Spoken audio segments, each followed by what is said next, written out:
Here we are at the SIC Ninja 250 Cup Series. This is actually our second year being involved with the program, so we're really excited to be invited back. The program is aiming to really develop young riders in Malaysia and hopefully get them through to a wildcard position in the MotoGP 3.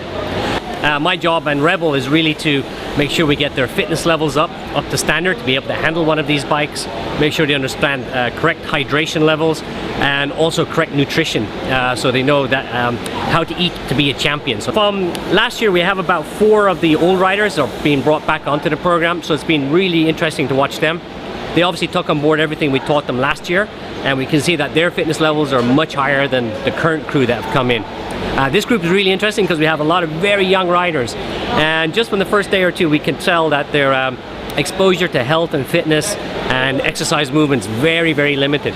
We've broken the programs down into 8-minute blocks. This is a very unique program, so they can focus just for 8 minutes a day.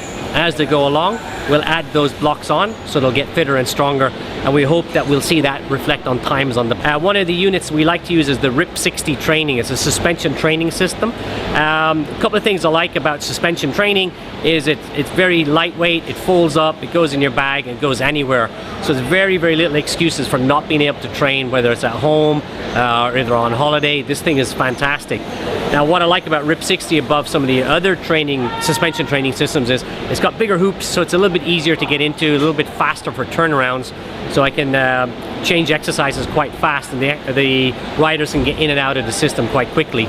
It also has a rotational device on it, so we can take out the pins, and it allows us to do a lot of rotation, which is really critical for riding and a lot of sports because they're moving back and forth. They're really using that core section to try and control the bike in the corner.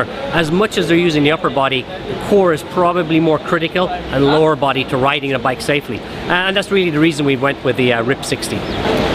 Okay, so some of the unique features that we have for riding, I think overall people don't realize exactly how fit and strong you need to be to ride competitively.